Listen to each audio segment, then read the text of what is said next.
मुख्यमंत्री अभ्युदय क्लास ललितपुर में आपका स्वागत है। और आज हम एक नया विषय शुरू करने जा रहे हैं जिसका नाम है आंतरिक सुरक्षा। और आंतरिक सुरक्षा को हम प्रीलिम्स, पर्सपेक्टिव, मेंस और इंटरव्यू तीनों फेज़ों को कवर करके चलेंगे। और फर्स्ट ऑफ ऑल सबसे पहले हम आंतरिक सुरक्षा का हम सिलेबस देख लेते हैं।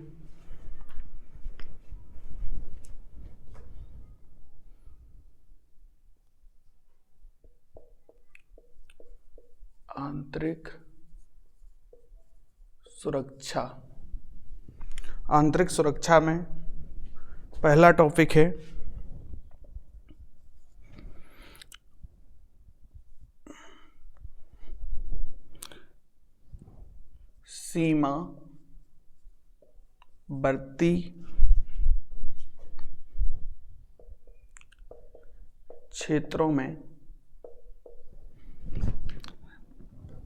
सीमावर्ती क्षेत्रों में सुरक्षा चुनौतियां।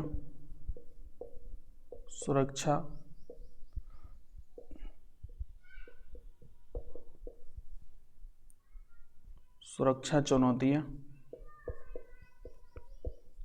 एवं उसका प्रबंधन।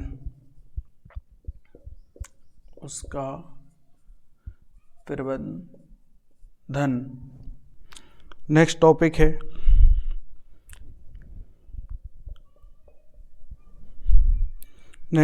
है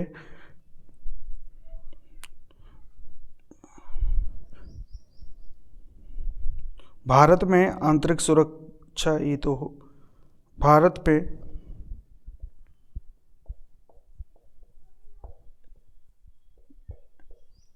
आंतरिक सुरक्षा की चुनौतियां एवं समाधान। पहले टॉपिक में हम पढ़ेंगे भारतीय सीमा क्षेत्रों में सुरक्षा चुनौतियां और उसके प्रबंधन से रिलेटेड कि इसमें कौन कौन सी चुनौतियां हैं। भारत पाकिस्तान के साथ साथ कौन कौन सी चुनौती हैं, भारत नेपाल के साथ कौन कौन सी चुनौती हैं, भारत अफगानिस्तान की सीमा के साथ साथ कौन सी चुनौती हैं, भारत नेपाल की सीमा के साथ साथ कौन सी चुनौती हैं, भूटान के साथ कौन सी चुनौती हैं, बांग्लादेश के साथ कौन कौन सी चुनौतियां हैं। इन सब को हम एक एक करके पढ़ेंगे इसके अंदर, और हम देखेंगे इनको कैसे टैकल किया जाता है और कैसे किया जा सकता है। और अगला टॉपिक है विकास और फैलते उग्रवाद के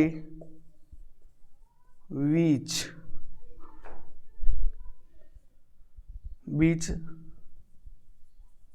संबंध। इसी को लिखेंगे हम क्या, नक्सलवाद।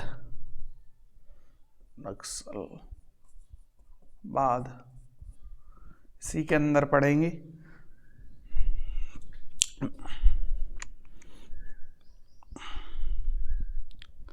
और देखेंगे अगला टॉपिक पढ़ेंगे जो है संचार नेटवर्क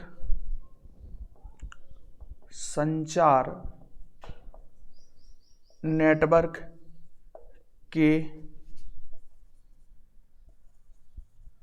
माध्यम से आंतरिक सुरक्षा को चुनौतियां।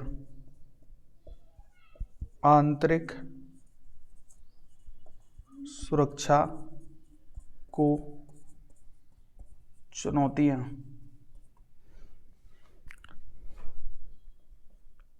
इसमें नेक्स्ट टॉपिक होगा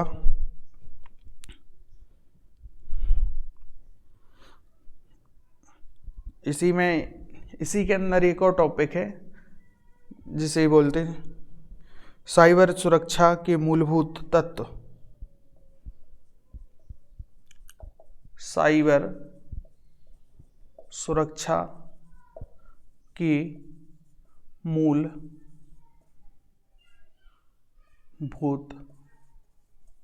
तत्व।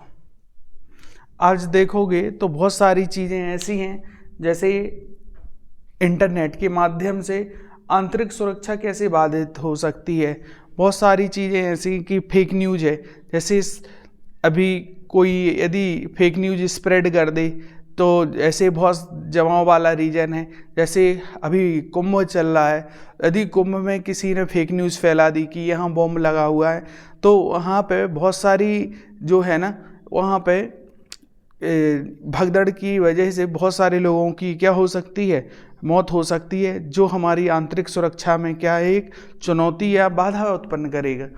ठीक है, तो ये चीज़ हम यहाँ पढ़ेंगे। और अगला टॉपिक है जिसका नाम है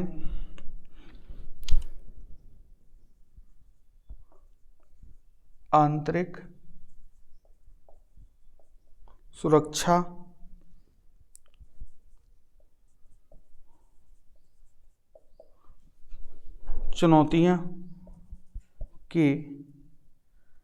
चुनौतियों में मीडिया और सोशल नेटवर्किंग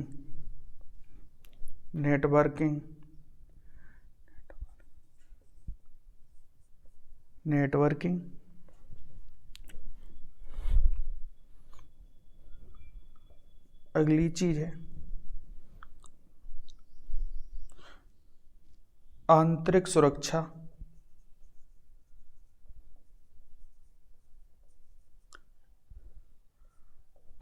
सुरक्षा से मनी लॉन्ड्रिंग का मतलब है जो हवाला, मनी लॉन्ड्रिंग हवाला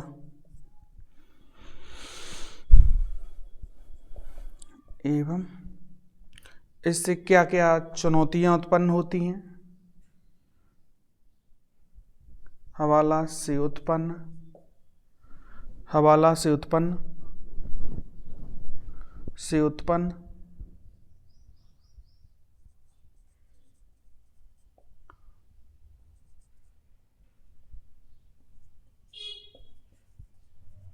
चुनौतियां एवं उनके हम क्या देखेंगे, समाधान।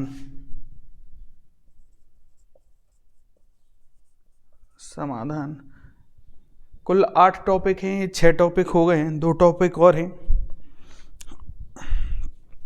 संगठित अपराध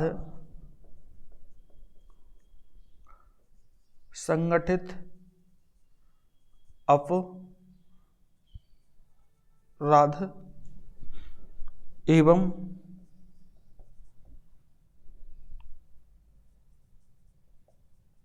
आतंकवाद के बीच संबंध।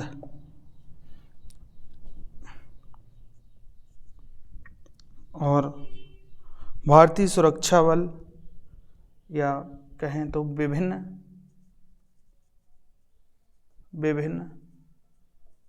सुरक्षा बल एवं एजेंसियां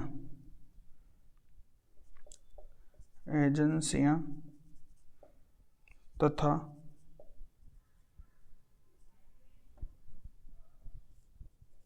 उनकी भूमिकाएं। यहाँ विशेष एक चीज और पढ़ेंगे जो है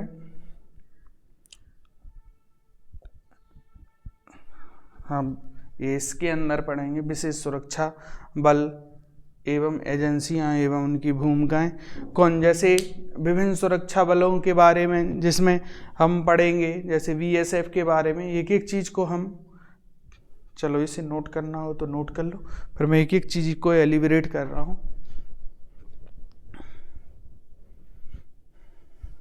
फोटो खींच लो इसका।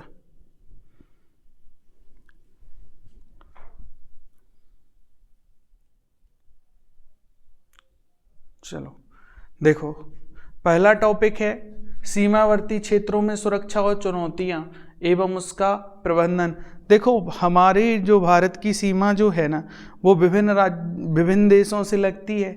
जैसे अगर हम बात करें तो मोटी मोटी जो हमारी भारत की सीमा है, जो कुल यानी स्थलीय सीमा की बात करें तो लगभग 15,100 किलोमीटर के समथिंग हमारी सीमा साझा होती है।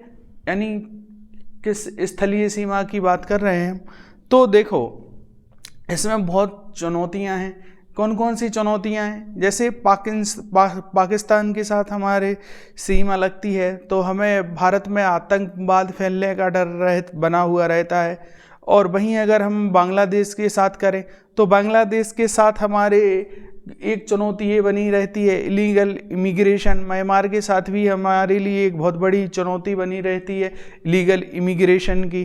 तो इन चीज़ों को कैसे उनको टैकल किया जाए, कौन कौन से चीज़ें, देखो प्रॉपर हम फेंसिंग नहीं कर सकते ना, क्या? हाँ, देखो इनका कहना है कि बाउंड्री के चारों तरफ वॉल क्रिएट की जाए यूएसए की तरह। अब देखो, वॉल तो तब क्रिएट की जाएगी ना जब पूरा प्लेन एरिया होगा, है ना। अब यूएसए और मैक्सिको के बीच में हम वॉल खड़ी कर सकते हैं, लेकिन भारत के साथ ऐसा नहीं है। आगे हम बता रहे हैं क्यों नहीं कर सकते। क्योंकि देखो, भारत की जो सीमा है, जो बात की जाए किसके साथ, केवल हम पाकिस्तान को कंसीडर करके पाकिस्तान के परिप्रेक्ष्य में बता रहे हैं, तो देखोगे गुजरात में है मार्सी एरिया, दलदली एरिया, और वहीं थोड़े से आगे जाएंगे तो क्या मिलेगा? राजस्थान। और राजस्थान मिलेगा तो राजस्थान में है रेगिस्तान। और फिर और आगे जाएंगे जैसे पंजाब हो गया, पंजाब से और आगे जाएंगे तो मिलेगा अपन को क्या? जम्मू कश्मीर। जम्मू कश्मीर में देखेंगे तो वो बहुत पहाड़ी रीजन है, और पहाड़ी रीजन यानी पर्वतीय क्षेत्र है। तो हमारे लिए अन्य देशों की भांति हमारे यहाँ ऐसा नहीं है कि सारी चीज़ें एक जैसी हों, है ना। तो इसलिए हम, आपका क्वेश्चन सही है कि बॉल बना सकते हैं, लेकिन बॉल जो बनेगी वो प्लेन एरिया में बनेगी। अब भूकंपीय क्षेत्र है, जैसे देखा होगा, तो जैसे नॉर्थ, आगे हम सारी चीज़ें बताते जाएंगे। जैसे जम्मू कश्मीर है और लद्दाख है, ये भूकंपीय क्षेत्र है।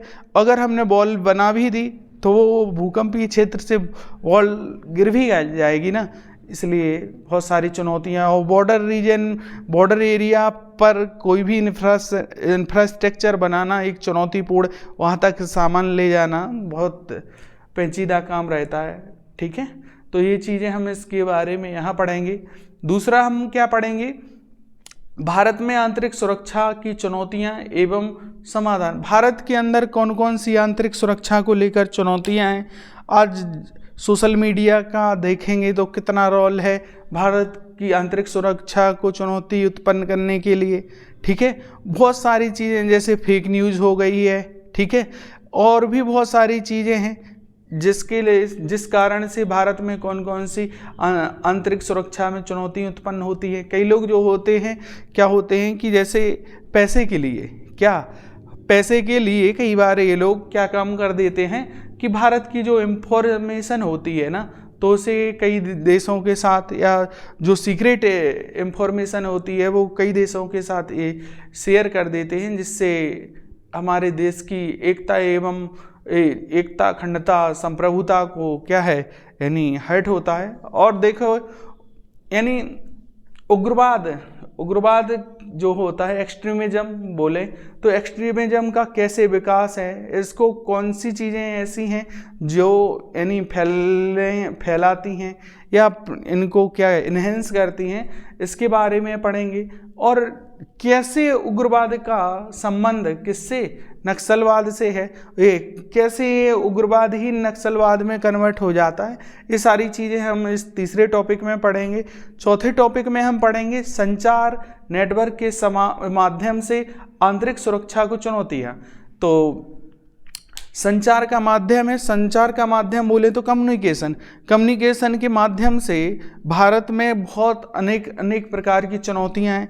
जैसे कई लोग जो है, तो क्या होता है कि जैसे बहुत सारे लोग हैं, क्या है, बहुत सारे लोग हैं हमारे देश में। जिस प्रकार बात करें कि क्या क्या चुनौती हो सकती है, कि वो चुनौती हो सकती है, कई व्यक्ति हैं जैसे आर्मी है, और आर्मी के कई व्यक्तियों को कौन सी इसमें हनी ट्रैप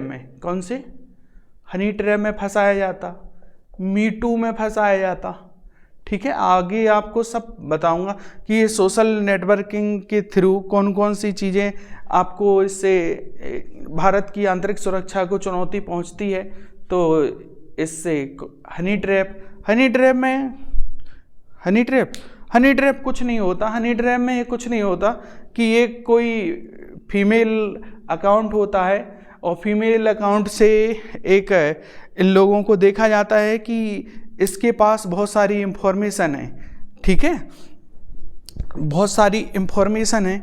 ठीक है, किसी सेना के अधिकारी के पास या किसी सेना के, तो वो व्यक्ति को ये लोग ट्रैप करते हैं किसमें, इमोशन के साथ। जैसे किसी गर्ल्स के नाम से उसने आईडी बनाई, वो आईडी बना के इसको मैसेज करने के बाद इसे ट्रैप किया। सेम इसी का जो है वो एक मीटू भी है।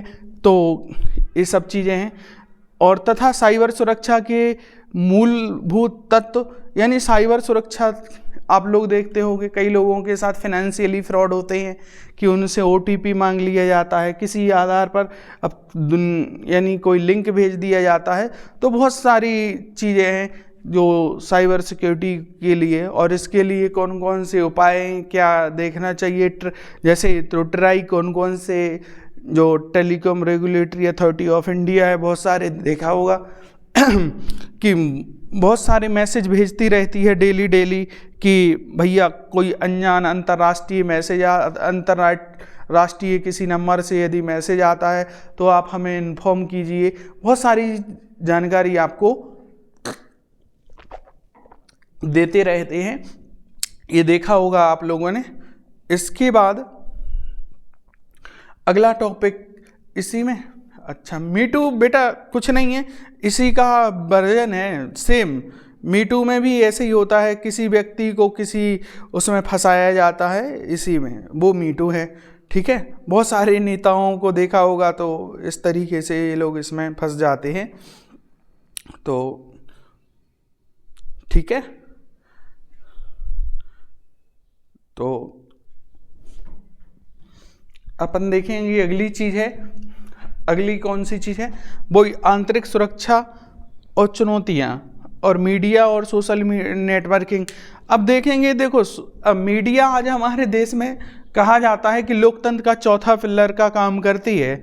अगर जैसे कोई फेक न्यूज़ है और फेक न्यूज़ को अगर उसने कंफर्म नहीं किया, और अगर वो चीज़ अगर स्प्रेड हो गई, बहुत सारे लोगों तक फैल गई, तो इससे क्या है कि उसके जो कई बार लिंचिंग की घटनाएं ऐसी आती रहती हैं। कई लोगों को यानी न्यूज़ को कंफर्म नहीं करते हैं, वो न्यूज़ जो रहती है वो संबंधित ही नहीं रहती है उससे, और बहुत सारी घटनाएं घटती रहती हैं।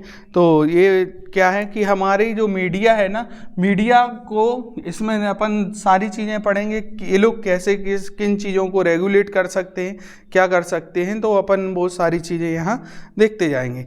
अब मनी लॉन्ड्रिंग में क्या होता है कि ये जो पैसा आता है बाहर से, तो इसमें कि लोगों को बहला फुसला के उसमें हवाला से फंसाया जाता है।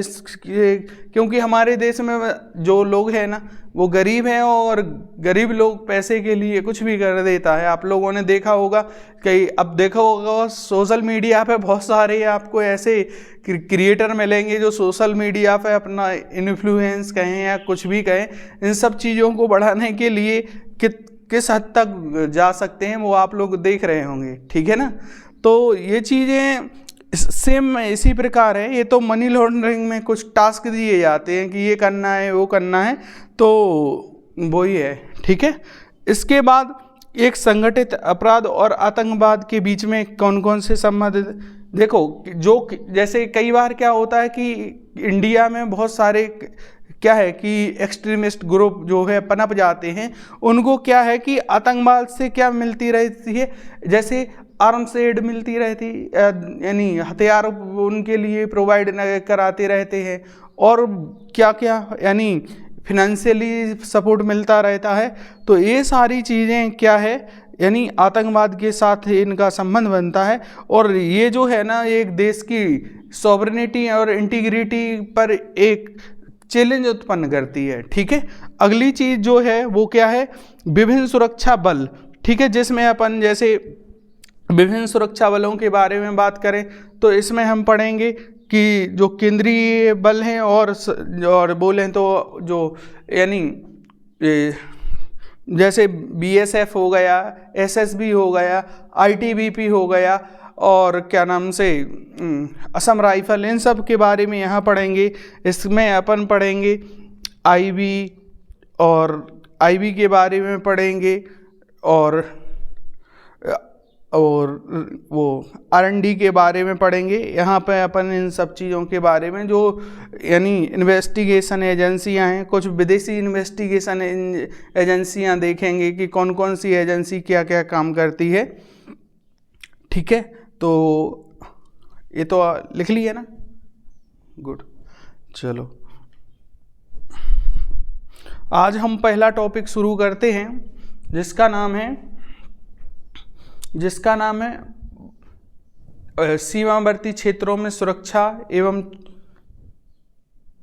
चुनौतियां और उनका समाधान, ठीक है।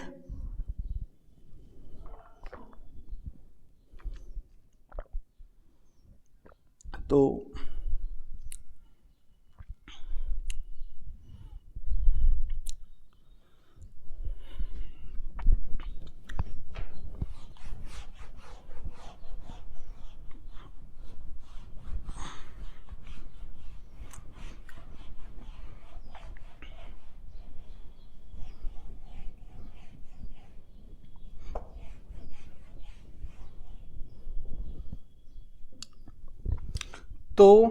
पहले तो हम जानें कि देखो कि भारत की जो सीमा है, सीमावर्ती क्षेत्र है, कौन कौन से सीमावर्ती क्षेत्र हैं। फिर आगे जाके अपन चुनौतियों के बारे में पढ़ेंगे और उनका प्रबंधन पढ़ेंगे। पहले तो हमें पता होना चाहिए कि भारत की सीमावर्ती क्षेत्रों में कौन कौन सी चीज़ें हैं, कौन कौन से देश हैं, कौन कौन के देश के साथ किस किस राज्य की क्या है सीमा लगती है, ठीक है। तो इन सब चीज़ों को हम देखते चलेंगे एक एक करके, ठीक है। और उनसे आगे जाके अपन पहले फिर उनके बारे में एक एक देश के बारे में, किस देश के साथ कौन कौन सी चुनौती है, कौन कौन से हमारे पास इसके लिए सॉल्यूशन है, कौन से देश के साथ किस चीज़ को हम टैकल करने के लिए कोई एग्रीमेंट है, तो वो सारी चीज़ें हम आगे क्या है देखते जाएंगे, ठीक है। तो अपन सबसे पहले एक इंडिया का मैप ड्रॉ करते हैं छोटा सा।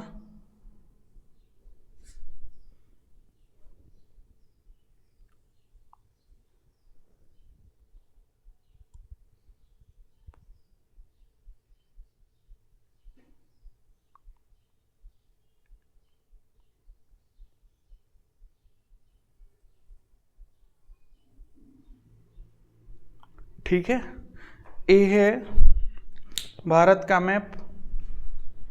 दूसरे कलर का मार्कर उठा रहा हूं।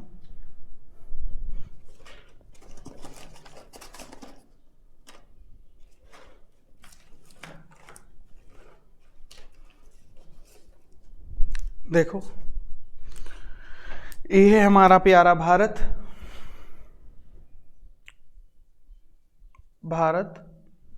यहां मिलेगा हमारा पाकिस्तान,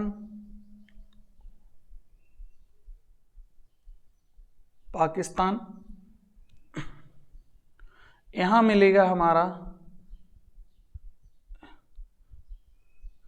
अफगानिस्तान, यहाँ मिलेगा हमारा चीन, और यहाँ मिलेगा अपना नेपाल, यहाँ मिलेगा भूटान, यहाँ मिलेगा बांग्लादेश,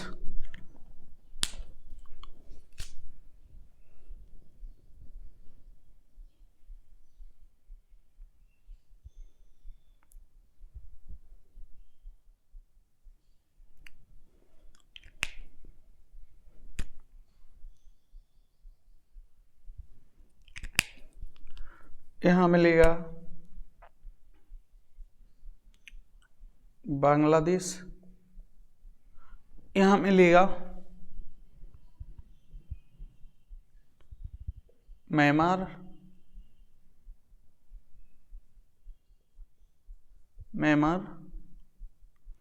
ठीक है।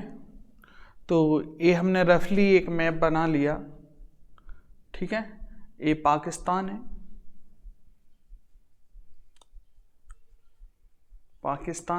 ये अफगानिस्तान है, और ये चीन है, ये नेपाल है, ये भूटान है, ये म्यांमार है, ठीक है, और ये भारत है। यहाँ देखा जाए तो एक देश और मिलेगा जिसका नाम है श्रीलंका। क्या है?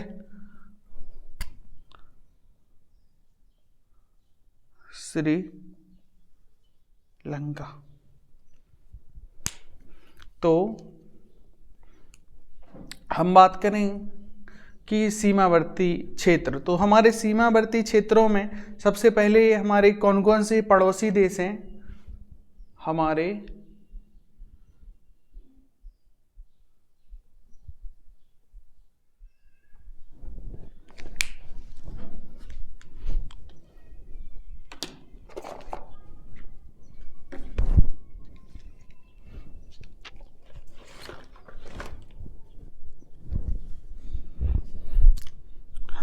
पड़ोसी देश। तो हमारे पड़ोसी देश हैं पाकिस्तान, अफगानिस्तान, चीन और भारत और म्यांमार। तो अपन एक एक करके इनके बारे में देखेंगे तो क्या मिलेगा। सबसे पहले देखते हैं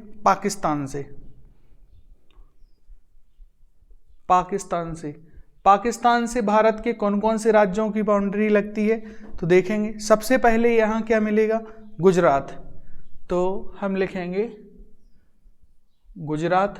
फिर आगे जाएंगे तो क्या मिलेगा? राजस्थान से आगे जाएंगे तो पंजाब से आगे जाएंगे तो क्या मिलेगा? पंजाब से आगे जाएंगे तो मिलेगा हमें जम्मू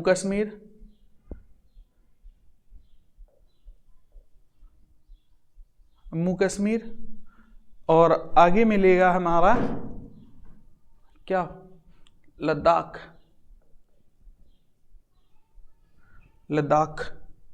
ठीक है। और यदि हम बात करें, देखो कि इस सीमा को क्या कहते हैं। भारत और पाकिस्तान के बीच कितनी सीमा लगती है?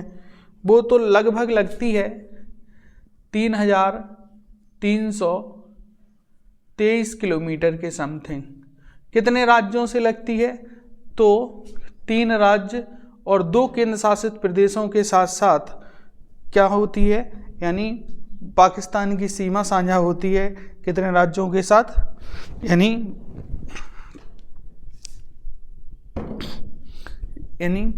ये जो सीमा साझा होती है कितने, यानी 3 राज्य और 2 केंद्र शासित प्रदेशों के साथ।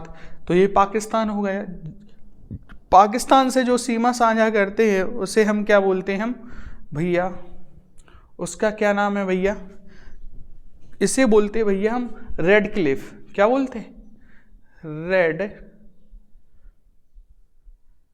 क्लिफ सीमा। ठीक है। अब अपन ये नहीं जान रहे हैं कि, अब देखो ये सब आप लोगों ने ज्योग्राफी में पढ़ा होगा ना कि क्या, कि गुजरात की सीमा कितनी लगती है, राजस्थान के कौन कौन से ज़िले में लगती है, पंजाब की। अब देखो यहीं देखोगे तो पाकिस्तान के साथ जब गुजरात की सीमा लगती है तो ये कैसा है, दलदली क्षेत्र है, दली। जैसे आप लोगों ने सर क्रीक विवाद के बारे में पढ़ा होगा, नहीं पढ़ा, जब इंटरनेशनल IR पढ़ा होगा, सर क्रीक के बारे में पढ़ा होगा। राजस्थान में कैसा एरिया है, रेगिस्तान, ठीक है। और यहाँ जम्मू कश्मीर और लद्दाख की बात करें, यानी जम्मू कश्मीर और लद्दाख की बात करें तो ये जो दोनों है तो ये कैसा एरिया है, पर्वतीय एरिया है, ठीक है। जो आप क्वेश्चन पूछ रहे थे ना कि हम बाउंड्री क्यों नहीं बना देते USA मैक्सिको की तरह, तो भैया हम इसलिए नहीं बना सकते ना क्योंकि हमारा एक दलदली क्षेत्र है। दलदली क्षेत्र में यदि इंफ्रास्ट्रक्चर का निर्माण करना इतना आसान नहीं होता है ना, तो वो चीज़ें, ठीक है। और यह रेगिस्तान रीजन है और ये कैसा है, पर्वतीय, पूरा चुनौतीपूर्ण है। हमारे भारत के, दुनिया में जितनी सारी प्रॉब्लम हैं वो भारत के साथ सारी प्रॉब्लमें एक साथ एग्जिस्ट करती हैं, ठीक है। अब दूसरा देश की बात की जाए, दूसरा देश कौन सा मिलेगा, तो देखो दूसरा देश मिलेगा आपको, जैसे मैं अफगानिस्तान की बात कर लेता हूँ, क्या है, अफगानिस्तान की बात कर लूँ तो अफगानिस्तान की सीमा जो लगती है वो अफगानिस्तान की सीमा लगेगी लगभग 106 किलोमीटर के समथिंग, ठीक है। कहीं 111 भी मिलेगा, तो ये वेरी करता है अलग अलग सोर्सों से। और ये लगती है केवल किसके साथ, ये सीमा लगेगी केवल लद्दाख के साथ, ठीक है। और पाकिस्तान की मैं बता ही चुका हूँ, तो पाकिस्तान की सीमा किसके साथ लग रही है, वो लग रही है आपकी, यानी 3323 किलोमीटर, ठीक है। और कौन कौन से राज्यों की लग रही है वहाँ से मिटा के मैं उन राज्यों के बारे में लिख दूंगा वहाँ स्पेस कम है, ताकि आपको नोट्स बनाने में दिक्कत ना हो। ए हो जाएगा गुजरात, पहला राज्य यहाँ से, और दूसरा राज्य हो जाएगा आपका राजस्थान, तीसरा राज्य हो जाएगा आपका यहाँ मिलेगा पंजाब, चौथा राज्य हो जाएगा आपका जम्मू कश्मीर, जम्मू एवं कश्मीर, और लास्ट हो जाएगा लद्दाख, ठीक है। और देखो इस वाली सीमा को हम क्या बोलते, जो अफगानिस्तान के साथ हमारी सीमा साझा होती है, इसे हम क्या बोलते, कोई बताएगा क्या बोलते, आप बताओ क्या बोलते, हाँ वेरी गुड, क्या, डूरंड रेखा, ठीक है।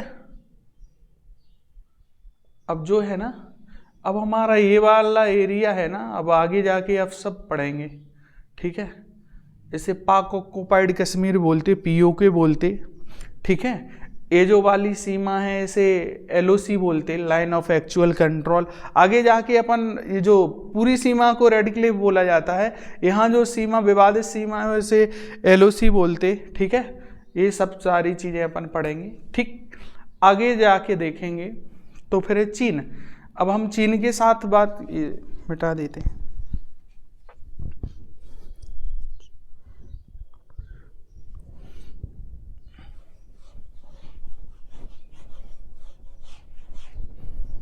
चीन के साथ किन किन देशों की सीमा लगती है, चीन के देखो, यानी बात करें तो आपको ऐसा लगता होगा कि चीन सर्वाधिक सीमा जो साझा होती है वो हमारी होती है बांग्लादेश के साथ, यानी 4096.7 किलोमीटर, ठीक है। अगर हम बात करें चीन के साथ हमारी सीमा कितनी साझा होती है, वो होती है 3488 किलोमीटर, 3400 लगभग 3500 किलोमीटर के समथिंग।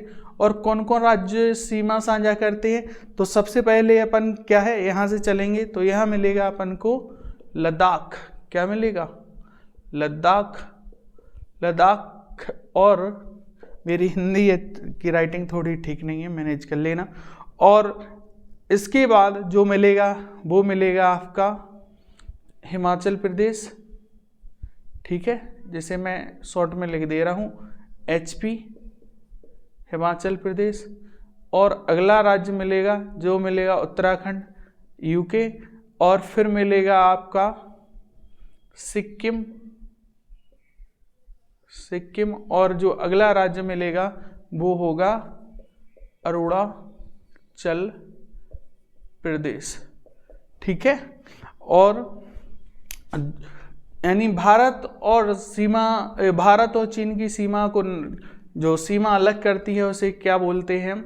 उसे बोलते हैं मैकमोहन रेखा। क्या है? मैकमोहन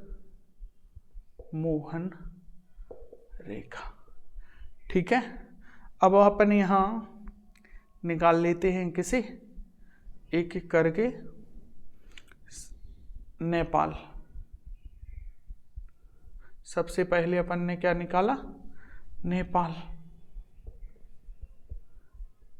तो नेपाल के साथ हमारी कितनी सीमा साझा करती है वो देख लेते हैं।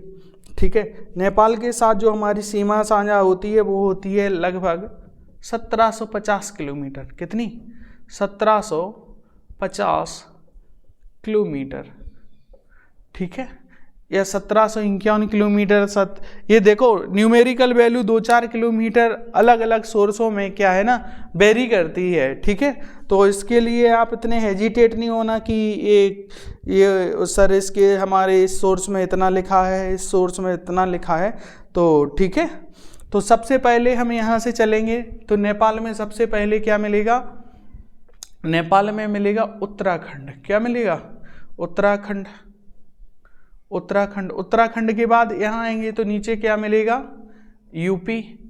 ठीक है, लिखता जाऊं पूरा।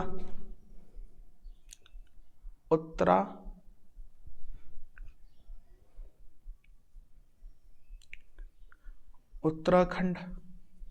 उत्तराखंड के बाद उत्तर प्रदेश। उत्तर प्रदेश के बाद बिहार। बिहार के बाद क्या मिलेगा? पश्चिम बंगाल। ठीक है, हाँ भैया, पश्चिम बंगाल की सीमा लगती है। ये पश्चिम बंगाल वाला रीजन है, ऐसे सिलीगुड़ी कॉरिडोर तक जाता है यहाँ। ठीक है, जिसे चिकन नेक कहा जाता है। ठीक, इसे पश्चिम बंगाल और लास्ट होगा क्या? सिक्किम। ठीक है, तो अपन ने यहाँ नेपाल के बारे में पढ़ लिया। अब देखो यहाँ एक चीज़ और निकाल लेते हैं यहाँ से म्यांमार को। ठीक है,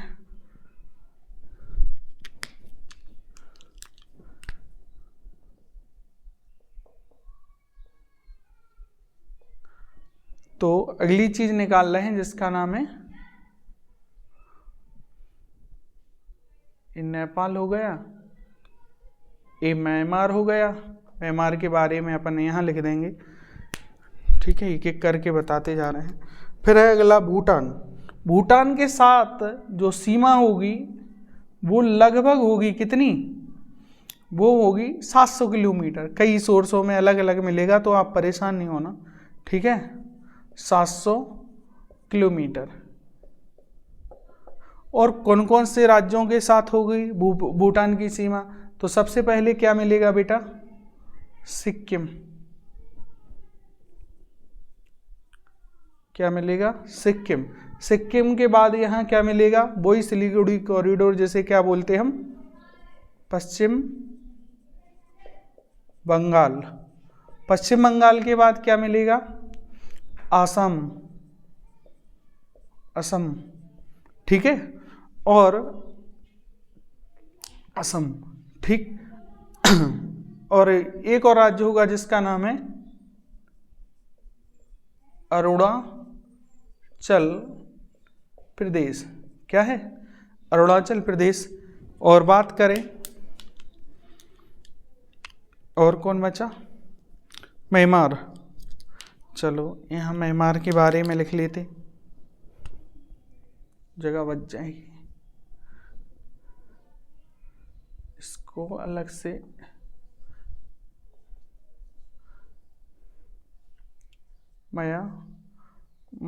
म्यांमार के बारे में लिख लेते। तो म्यांमार की सीमा जो वो होती है भारत के साथ कितनी साझा होती है? वो है लगभग 1650 किलोमीटर, यानी 1643 किलोमीटर। ठीक है, किन किन राज्यों से होगी वो भी देख लेते हैं म्यांमार की सीमा।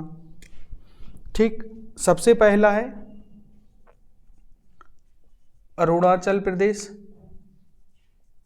अरुणाचल प्रदेश। फिर वो है आपका क्या, जिसका नाम है नागालैंड। नागालैंड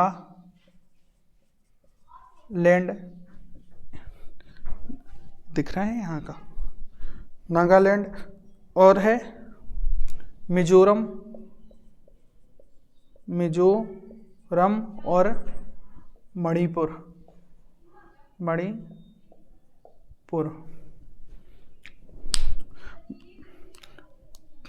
कौन सा बल कहाँ काम करता है? मैं बता दे रहा हूँ कि बीएसएफ कहाँ काम करती है, आईटीबीपी कहाँ काम करती है, असम राइफल कहाँ काम करती, एसएसबी। मैं आगे यही लिख दे रहा हूँ, ठीक है, आगे भी बता रहा हूँ, परेशान ना हो। अगर एक की मैप में लिखना हो तो ठीक है, वो भी मैं बता दे रहा हूँ, कोई। ठीक, ये है अगला देश है जिसका नाम है बांग्लादेश। देखो, एक ही क्लास में सारी चीज़ें, आप लोग बहुत उत्सुक हो। ठीक है, बांग्लादेश के साथ सीमा लगती है 4096 किलोमीटर, यानी लगभग 4100 किलोमीटर। ठीक है, और जो सर्वाधिक है, अगर हम बात करें कि बांग्लादेश की सीमा किस किस के साथ लगती है, तो बांग्लादेश की सीमा सबसे पहली है पश्चिम बंगाल। पश्चिम बंगाल। दूसरा क्या होगा? दूसरा होगा आपका असम। क्या होगा? असम। और अगला क्या होगा? मेघालय। मेघालय। मेघालय के बाद क्या होगा? मिजोरम। क्या होगा? मिजोरम। अगर क्लॉकवाइज चले तो देखो यहाँ मिलेगा क्या? पश्चिम बंगाल। पश्चिम बंगाल के बाद देखो असम, फिर असम के यहाँ पे क्या है? मेघालय। मेघालय के बाद फिर असम की लग जाएगी, फिर त्रिपुरा, मिजोरम।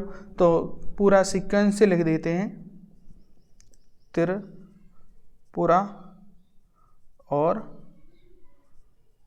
मिजोरम। ठीक है, अब क्या है कि बांग्लादेश की सीमा को भी किस बाउंड्री से अलग किया गया था? Red Cliff. आप लोगों ने रेड क्लिफ सीमा, क्यों कि देखो, जब भारत और पाकिस्तान का विभाजन हुआ तो सीमा का जो रिमार्केशन का काम किया था वो सर रेड क्लिफ आयोग ने किया था। तो रेड क्लिफ ने देखो, तो जो बांग्लादेश हुआ करता था इसे ईस्ट पाकिस्तान बोला जाता था, और जो वर्तमान में पाकिस्तान है उसे हम क्या बोलते थे?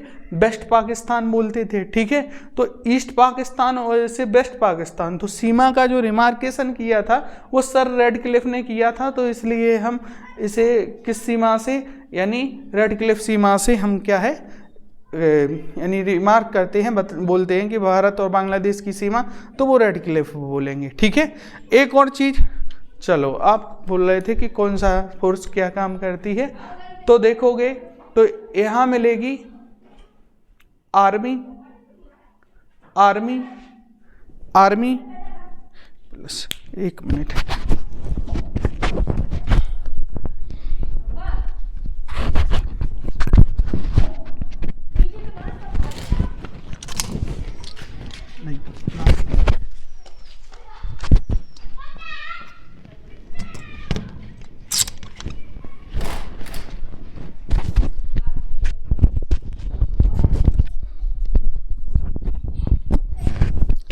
बच्चों की स्कूल की छुट्टी हो गई है तो वो यहाँ पार्किंग एरिया में फुटबॉल खेलने आ गए। देखो, तो मैं क्या बता रहा था, यहाँ क्या होती है,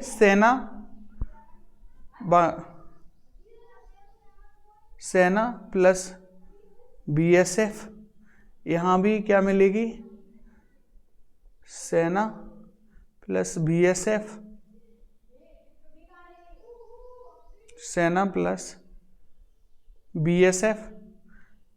ठीक है। नेपाल के साथ मिलेगी एसएसबी, भूटान के साथ मिलेगी एसएसबी, आगे भी मैं बताऊंगा। ठीक है। म्यांमार के साथ मिलेगा आपको असम राइफल,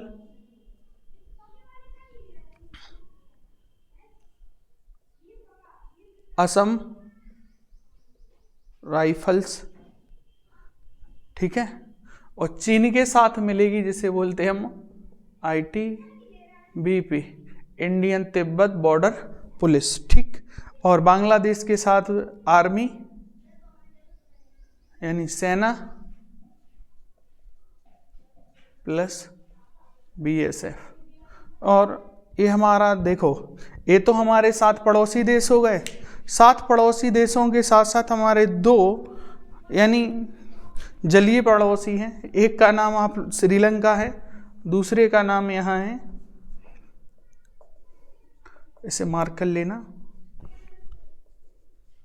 मालदीव। क्या है, मालदीव। ठीक है। तो इनके साथ साथ कौन से हमारे विवाद बने रहते हैं, उस चीज को हम क्या है देखेंगे।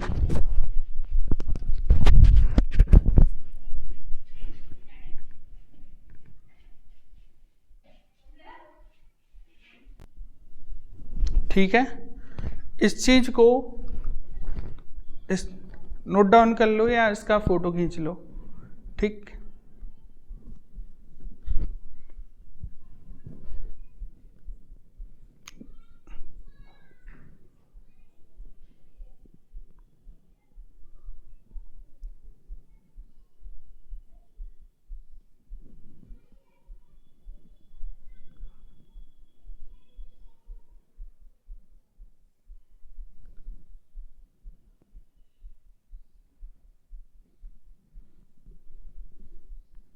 ठीक है। अभी देखो, मूल टॉपिक जो है ना वो शुरू नहीं हुआ।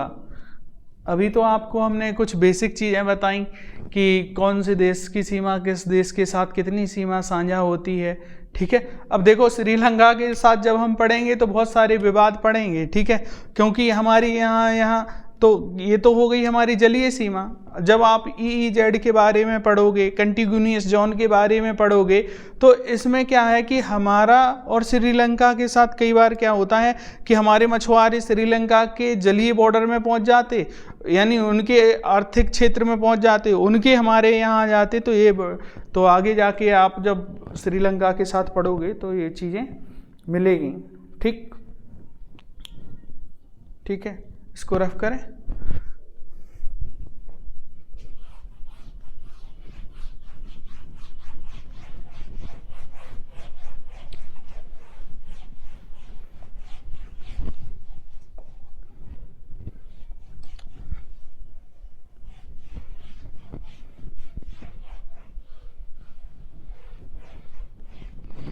देखो, सबसे पहली चीज है बॉर्डर मैनेजमेंट। क्या, बॉर्डर मैनेजमेंट। कि बॉर्डर मैनेजमेंट क्यों है, क्या है बॉर्डर मैनेजमेंट। ठीक है। तो इन सब चीजों को हम देखेंगे। तो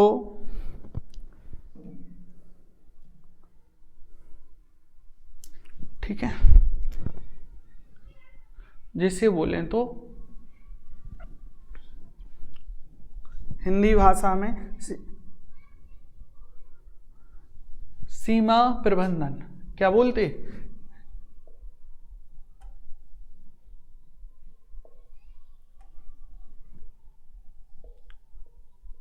सीमा प्रबंधन। जिसे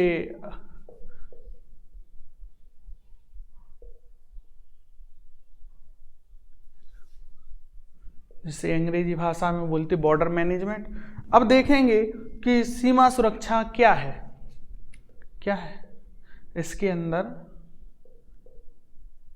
सीमा सुरक्षा पढ़ेंगे।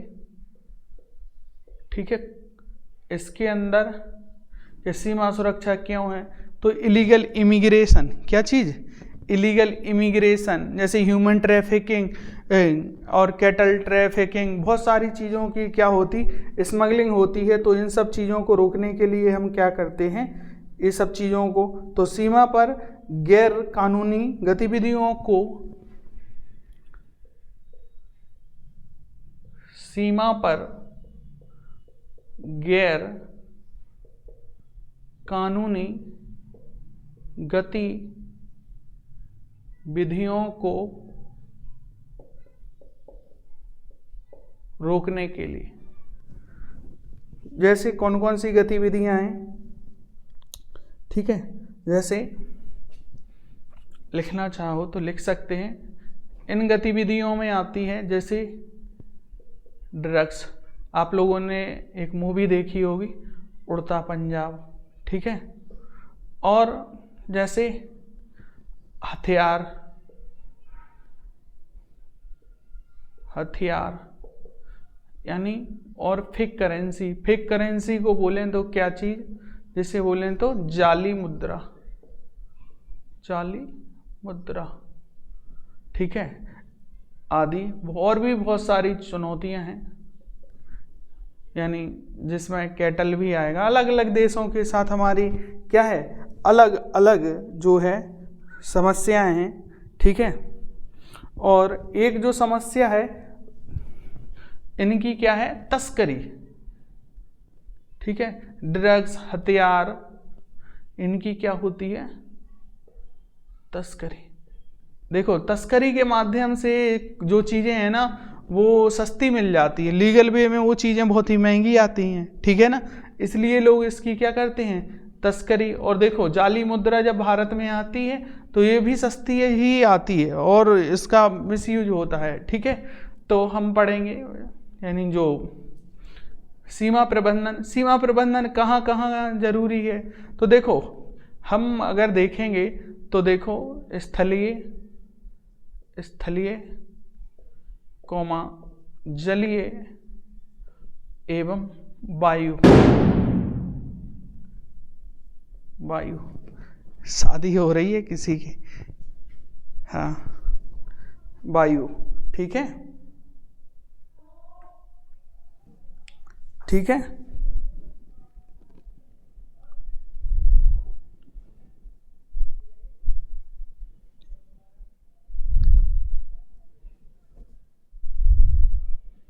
ये चीज़ें हम देखेंगे।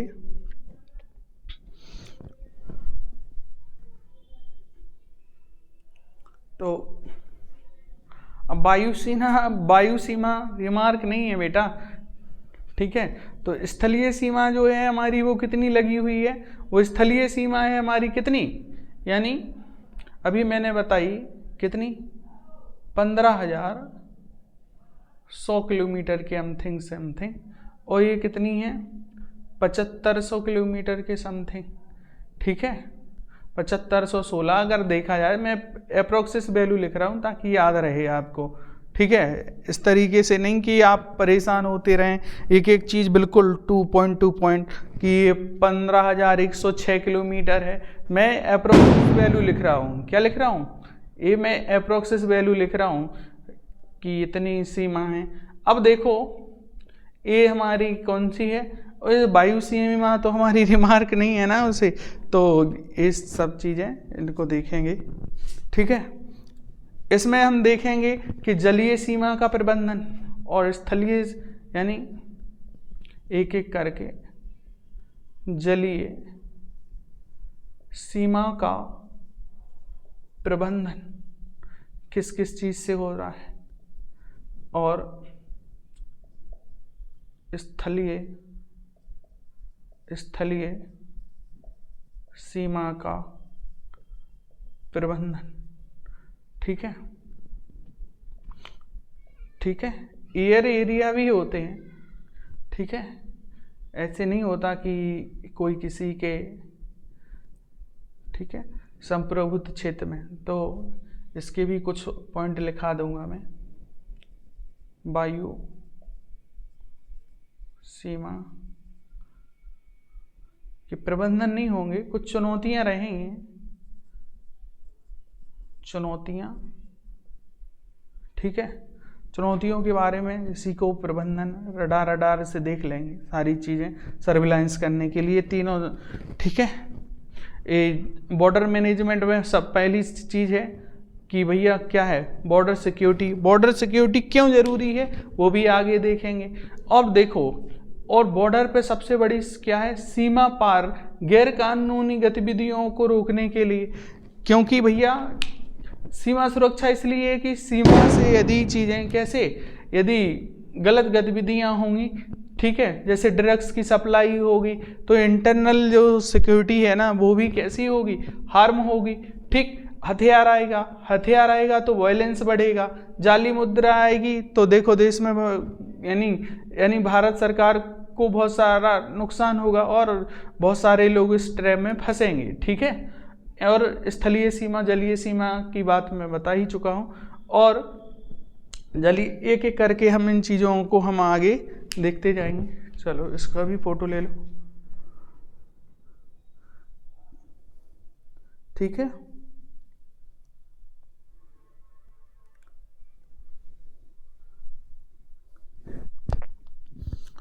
चलो हो गए। अब देखेंगे कि सीमा प्रबंधन यानी बॉर्डर मैनेजमेंट क्यों जरूरी है। क्या है बॉर्डर मैनेजमेंट क्यों जरूरी है, तो पहली चीज देखेंगे, सबसे पहली बात तो हमारी यानी इसमें पहला आता है क्यों जरूरी है। क्या है,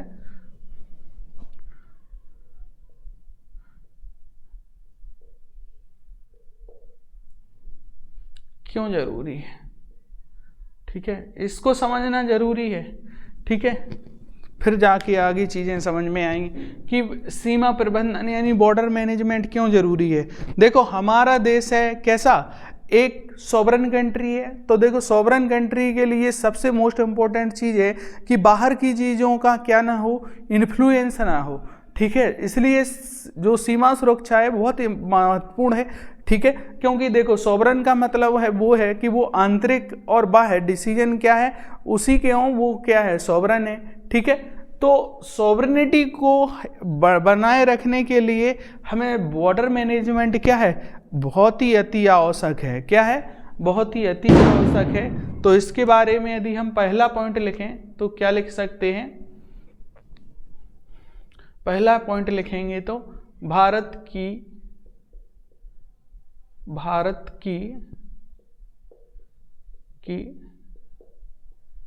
एकता,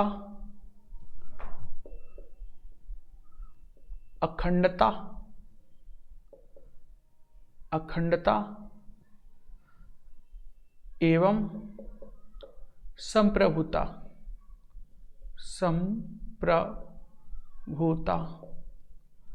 को बनाए रखने के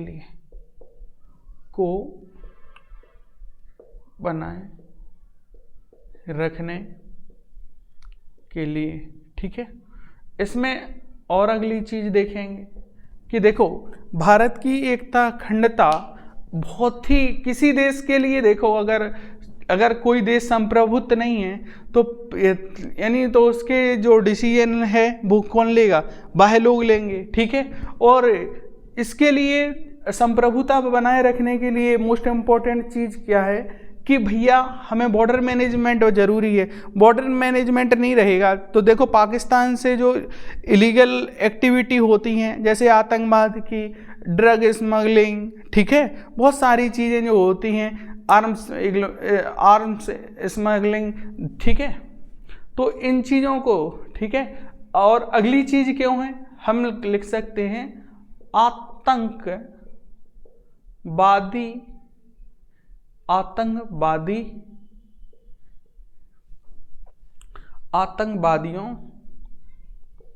आतंकवादियों को भारत में प्रवेश ना होने देने, ठीक है। यानी भारत में आतंकवादी को होने देने या रोकने के लिए भारत में, यानी आतंकवादियों को, अच्छा वर्ड है पूरा सेंटेंस है, मेरी हिंदी बहुत ही कमज़ोर है, रोकने के लिए, मैं इंग्लिश मीडियम का छात्र हूँ, ठीक है, थोड़ा कन्विंस कर लेना, गलतियाँ हो तो उसे, ठीक है। अगली चीज़ है वो है ड्रग्स, जो बता चुका हूँ, आगे वही पॉइंट लिखते जाएंगे। ड्रग्स, हथियार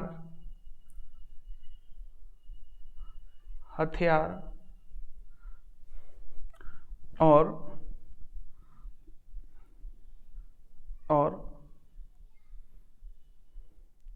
जैसे बोलें तो कैटल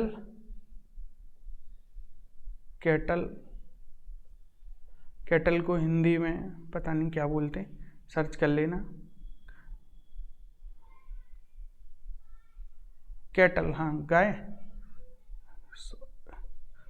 कैटल की तस्करी को रोकने के लिए,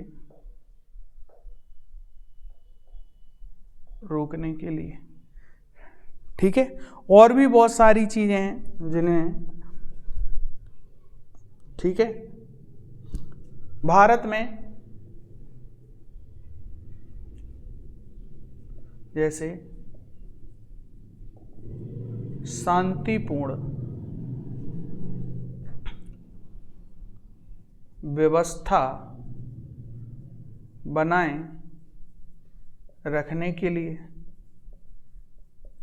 जब तक देखो क्या होता कि भारत में यदि शांतिपूर्ण व्यवस्था नहीं रहेगी तो क्या होगा कि जिससे शांतिपूर्ण व्यवस्था नहीं रहेगी तो क्या नहीं आएगा, विदेशी निवेश नहीं आएगा, और विदेशी निवेश नहीं आएगा तो हमारे यहाँ क्या नहीं होगा, डेवलपमेंट नहीं होगा, तो इससे बेरोजगारी क्रिएट होगी, बहुत सारी चीज़ें। जैसे अगर हमारे यहाँ शांति व्यवस्था बनी रहेगी तो शांति व्यवस्था बनी रहेगी, और जो वेरियस जो वो यानी ग्लोबल लेवल पर बहुत सारी रिपोर्ट्स आती हैं कि इंडिया में इस चीज़ की कंडीशन ऐसी है, इसकी कंडीशन ऐसी है, इसकी में यानी बहुत सारे जो इंडेक्स आते हैं उन इंडेक्सों के हिसाब से ही जो विदेशी कंपनियां प्रत्येक देश में जा के तो देखती नहीं है कि किस देश की कंडीशन कैसी है, तो वो लोग क्या है कि इंडेक्स उठाते, तो इंडेक्स में देखते हैं कौन से देश की कितनी अच्छी कंडीशन है, फिर वो उसी हिसाब से अपना पैसा उस देश में निवेश करते हैं। अगर भारत में शांति व्यवस्था यानी शांतिपूर्ण व्यवस्था नहीं होगी,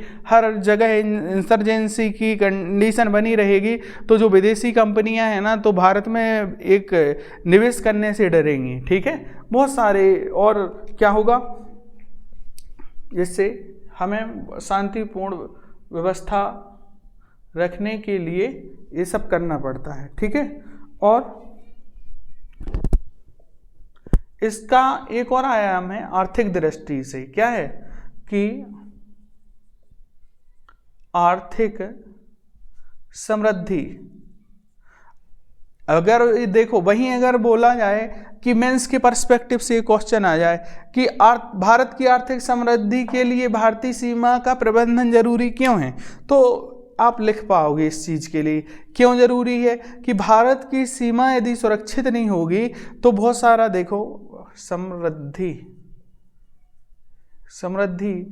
के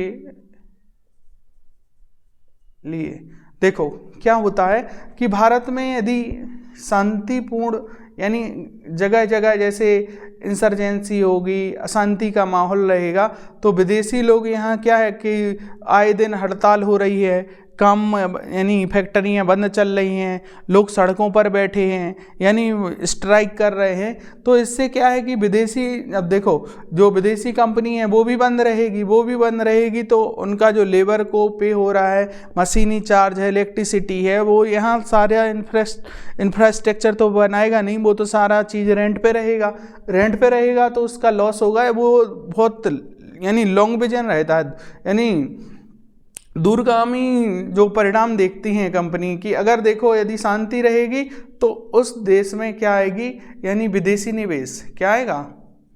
विदेशी निवेश। और विदेशी निवेश जो आएगा, विदेशी निवेश किससे क्या उत्पन्न होगा, यानी रोजगार।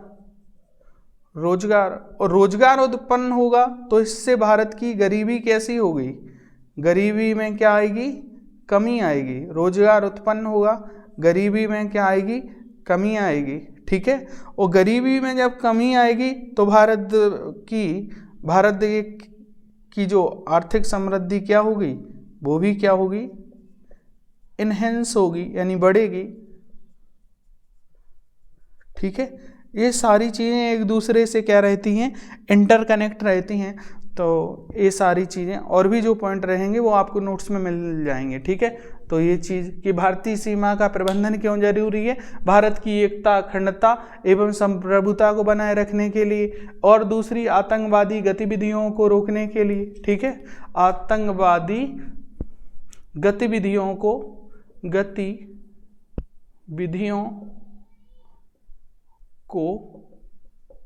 रोकने के लिए।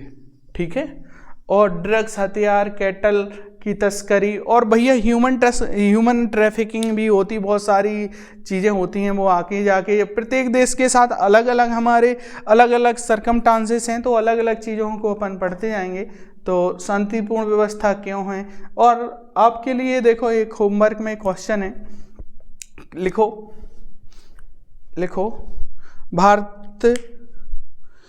भारत की आर्थिक समृद्धि के लिए सीमा प्रबंधन का होना आवश्यक क्यों है। इसे 250 वर्डों में लिखना। ठीक है, आज जो मैंने पढ़ा रहा हूँ, जो ओवरव्यू दिया है, ठीक है, उसी के आधार पे आपको लिखना है। ठीक है, अगला देखिए,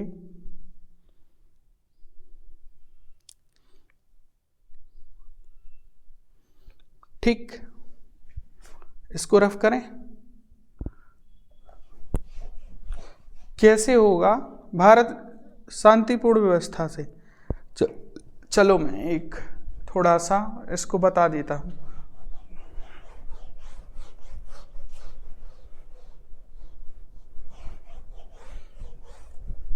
देखो,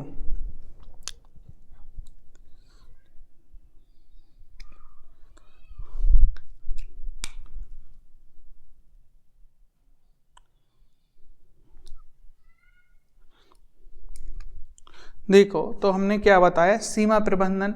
इसको देखो इस तरीके से लिखना, सीमा प्रबंधन में इस तरीके से लिखना कि सीमा का प्रबंधन क्यों है, क्या है सीमा का प्रबंधन। सीमा के पहले तो ये डेफिनेट करना कि क्योंकि, फिर डिफाइन करना कि सीमा सुरक्षित, क्या सीमा सुरक्षित क्यों अति आवश्यक है। ठीक है, वो कि सीमा की सुरक्षा क्यों आवश्यक है सीमा प्रबंधन में। फिर इसमें लिखना सीमा, इसके लिए आगे अगला पॉइंट लिखना कि वही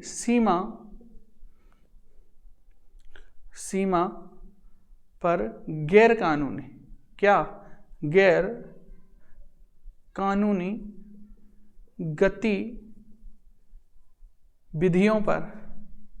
गतिविधियों पर क्या, वही रोक यानी रोक लगाना। फिर इससे क्या होगा, अगर देखो ये दोनों चीज़ें रहेंगी, यानी सीमा सुरक्षित रहेगी और सीमा पर गैर कानूनी गतिविधियां नहीं होंगी, तो इससे एक पॉजिटिव कॉन्सिक्वेंस ये होगा कि क्या होगी, शांति व्यवस्था। क्या होगी, देश के अंदर, देश में क्या होगी, शांति व्यवस्था क्या होगी, शांति व्यवस्था स्थापित होगी।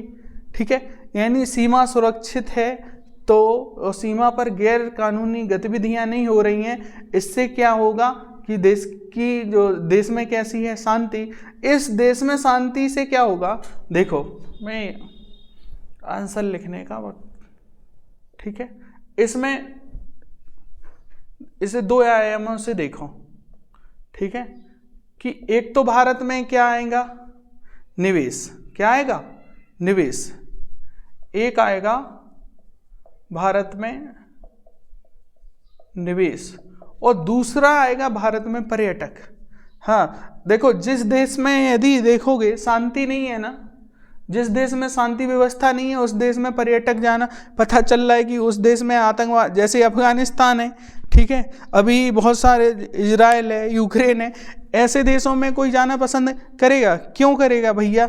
ये इसलिए नहीं करेगा क्योंकि वहाँ पे क्या नहीं है, शांति व्यवस्था। शांति व्यवस्था नहीं है तो वहाँ पे क्या नहीं जाएंगे, पर्यटक नहीं जाएंगे। पर्यटक यानी शांति व्यवस्था रहेगी तो पर्यटक बढ़ेगा। पर्यटक बढ़ता है तो सारी चीज़ें, अर्थव्यवस्था को कैसे देखो, यानी भारत में निवेश आया, निवेश से क्या होगा कि यानी निवेश आएगा तो निवेश से यहाँ पे क्या होगा, कारोबार, ठीक है, बिजनेस। और कारोबार में क्या होगा कि लोगों की ज़रूरत पड़ेगी, यानी लोगों की ज़रूरत पड़ेगी तो बहुत सारे लोगों को क्या मिलेगा, रोजगार जब मिलेगा तो रोजगार के बदले में वो क्या मिलेगा, पैसा मिलेगा, ठीक है, पैसा मिलेगा तो लोगों की गरीबी कैसी होगी बेटा, बताओ, गरीबी कैसी होगी, गरीबी होगी कम। जब गरीबी कम होगी तो भारत में क्या आएगी, समृद्धि, क्या आएगी, समृद्धि, ठीक है, और समृद्धि आएगी तो ये चीज़ें सेम इसका है कि भारत में देखो, यानी भारत में पर्यटक या किसी भी देश के बारे में पढ़ रहे हैं, भारत के परिप्रेक्ष्य से पढ़ रहे हैं, भारत में क्या होगा, यानी अधिक, भारत में पर्यटक अधिक आएंगे, जिससे क्या होगा, जिससे ये होगा कि देखो रीजनल इकोनॉमी है ना, जिस देश में, जैसे सपोज करो कि अब कोई भारतीय व्यक्ति आया तो इंडिया में आएगा तो वो इंडिया में रुकेगा भी, क्या, इंडिया में रुकेगा भी, खाएगा, रुकेगा तो देखो खाएगा तो होटल वाले को पैसा मिलेगा, ठीक है, और रुकेगा तो जहाँ रेजिडेंस करेगा, कोई कुछ चीज़ें जो भारत में कुछ चीज़ें हैं उनको खरीदेगा, तो यानी खरीदेगा, रुकेगा, खाएगा, पिएगा, और जैसे ट्रेवलिंग करेगा तो गाड़ी तो साथ में लेके आएगा नहीं, तो यानी बहुत सारा पैसा क्या है, यानी लोगों के पास आएगा। तो लोगों के पास जब पैसा आएगा यानी तो उन्हें भी क्या, अगर जैसे मान के चलो भारत में अशांति है तो जैसे विदेशी पर्यटक नहीं आएंगे, तो देखो यहाँ जो हमारा आर्कियोलॉजिकल डिपार्टमेंट है वो क्या है कि इन लोगों से बहुत ज़्यादा क्या करता है, फीस चार्ज करता है, जो फॉरेनर लोग होते हैं, तो उनके रेवेन्यू में क्या आएगी, कमी आएगी, ठीक है, इंडियन लोगों की अपेक्षा। जितना इंडियन से कई बार क्या है 10 गुना चार्ज लिया जाता है, तो उनके लिए बहुत ज़्यादा, हमारे पैसे तो क्या होगा, केवल मैनेजमेंट ही हो पाएगा, उनसे क्या होगा कि उनसे हमारा क्या होगा, यानी एसेट बनेगा, ठीक। तो इससे क्या होगा, भारतीय अर्थव्यवस्था में, भारतीय अर्थव्यवस्था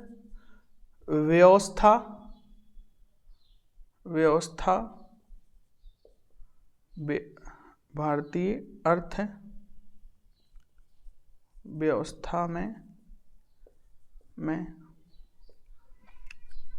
क्या आएगा, पैसा आएगा, काय के माध्यम से आएगा, ठीक है, परिवहन के माध्यम से आएगा, ठीक है, यानी खरीदारी, ठीक है, और खरीदारी करेंगे यानी खाने, रुकने आदि और भी चीज़ें करेंगे, सिनेमा जाएंगे, बहुत सारी चीज़ें जो भी उन्हें ठीक लगेगा वो आएंगे। तो देखो यहाँ पे बहुत सारे लोगों को, जैसे कुछ चीज़ें हैं, कुछ ट्रेडिशनल चीज़ें होती हैं कई क्षेत्रों की, तो उन चीज़ों का क्या होगा, प्रोडक्शन बढ़ेगा तो लोग रोजगार में जुड़ेंगे, ठीक है। और यानी होटलों पे लोग ज़्यादा खाएंगे तो लोग वहाँ पे नौकरों की ज़रूरत होगी, परिवहन के लिए लोग ज़्यादा टैक्सी, और वो जो अनएम्प्लॉयड लोग हैं, अनस्किल्ड लेबर है, तो वो क्या करेगी, यानी इनको काम में लेगा। तो इससे क्या होगा, एक क्या होंगे, रोजगार पैदा होंगे, ठीक है। जैसे गाइड क्या है, गाइड के लिए रोजगार पैदा होगा, ठीक है, क्या होगा गाइड के लिए, ठीक है, गाइड के लिए, ठीक, रोजगार पैदा हुआ, रोजगार पैदा होगा तो वही चीज़ होगी क्या है, यानी गरीबी दूर होगी, गरीबी क्या होगी, कम होगी, और गरीबी कम होगी तो अंत में क्या होगी, समृद्धि होगी। जो बता रहे थे कि आंसर कैसे लिखना है, इस तरीके से लिखना था, ठीक है। इस तरीके को, अब ये 250 वर्ड में नहीं हुआ, लेकिन मैंने आपको एक मोटा मोटा क्या दे दिया, एक ओवरव्यू दे दिया, तो इस तरीके से आप इसे, ठीक ठीक।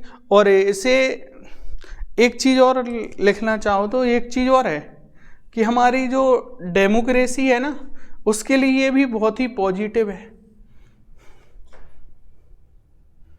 क्या है, यानी एक चीज़ और है, तंत्र, लोकतंत्र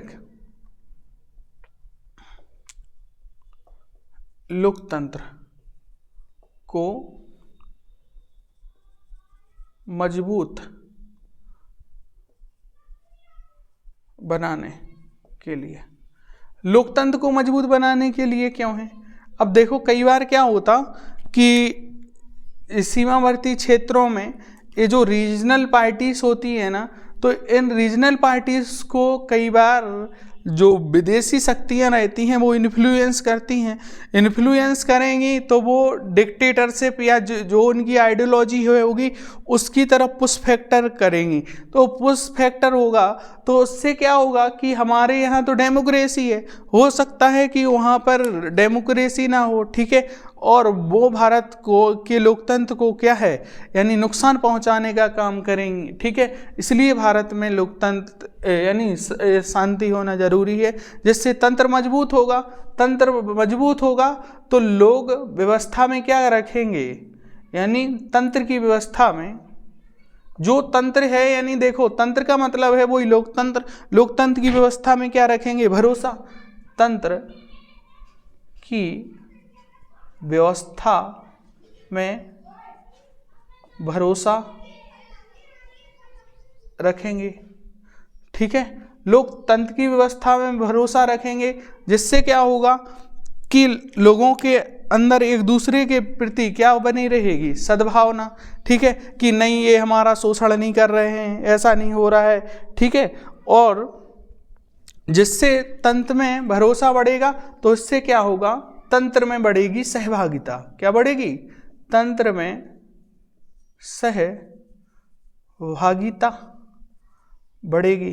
क्या बढ़ेगी, सहभागिता। हर कोई क्या है, जब कोई चीज़, कोई तंत्र सही है, व्यवस्था पर भरोसा है कि सही तरीके से लोकतंत्र में जो इलेक्शन है वो सही से परफॉर्म हो रहे हैं और उसमें कोई हेरा फेरी नहीं हो रही है, तो लोग क्या है कि उस तंत्र से जुड़ने का क्या करेगा, पार्टिसिपेट करेगा, और पार्टिसिपेट करेगा यानी उसके प्रति भरोसा बढ़ेगा, ठीक है।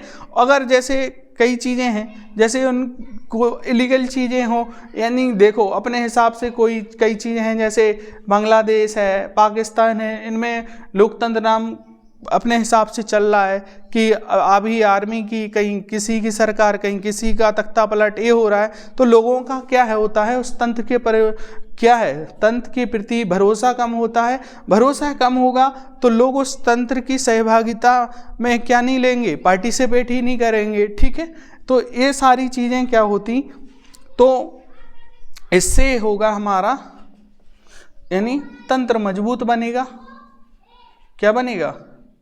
तंत्र मजबूत बनेगा। बात हो रही है काहे की? लोकतंत्र की। तो ये सारी चीज़ें बहुत, अगर ये रहेंगे तो क्या होगा कि पता चल रहा है कि विदेशी फंडिंग हो रही है। अभी देखो यूएसए ने एक रिपोर्ट, यूएसएड करके एक डिपार्टमेंट है, उसने कहा कि भारत में जो 2024 के चुनाव हुए थे उसमें यूएसएड का पैसा आया था। उस यूएसएड के पैसे ने भारत में जो इलेक्शन यानी वोटर है उसको बहकाने का काम किया था। अभी देखो एलोन मस्क के अंदर एक डिपार्टमेंट क्रिएट हुआ है, डॉग, ठीक है, ए। तो इसके अंदर अभी ये यूएसएड, आप लोग करंट अफेयर फॉलो करते होंगे तो इसमें देखा होगा कि भारत के बारे में एक उन्होंने कि इतना पैसा इस देश को जा रहा था, इतना पैसा इस देश को जा रहा था, ठीक है। तो ये चीज़ है।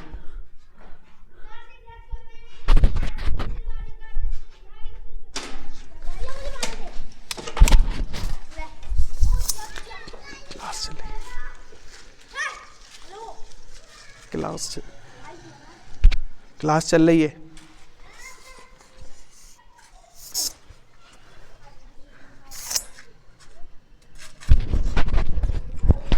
क्लास चल रही है बेटा, शोर मत करो, ठीक है।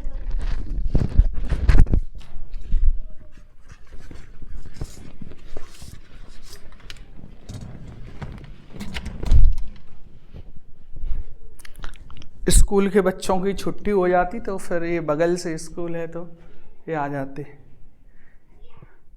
ठीक। तो ये चीज़, इसका फोटो ले लीजिए, आगे पढ़ते हैं, ठीक है।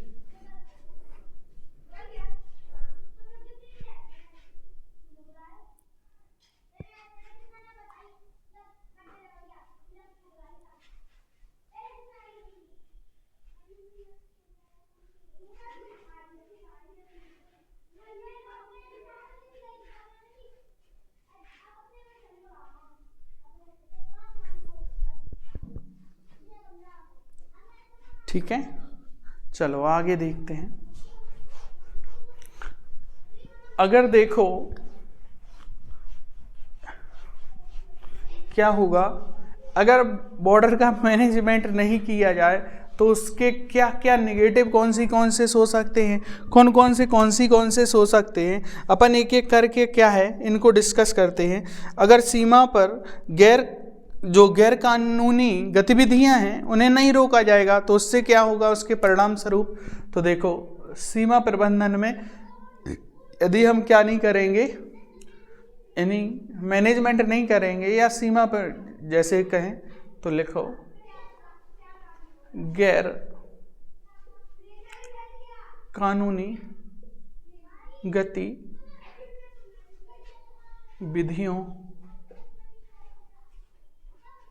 को ना रोका जाए।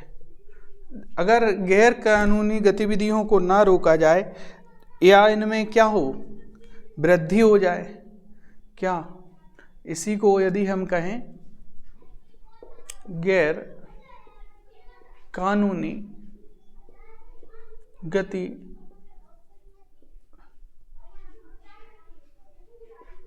गतिविधियों में वृद्धि, यानी देखो गैर कानूनी गतिविधियों को ना रोका जाए और यदि या फिर ये क्या हो जाए, गैर कानूनी गतिविधि बढ़ जाएं, ठीक है। तो इस टॉपिक को हम कल पढ़ते हैं, ठीक है। Thank you.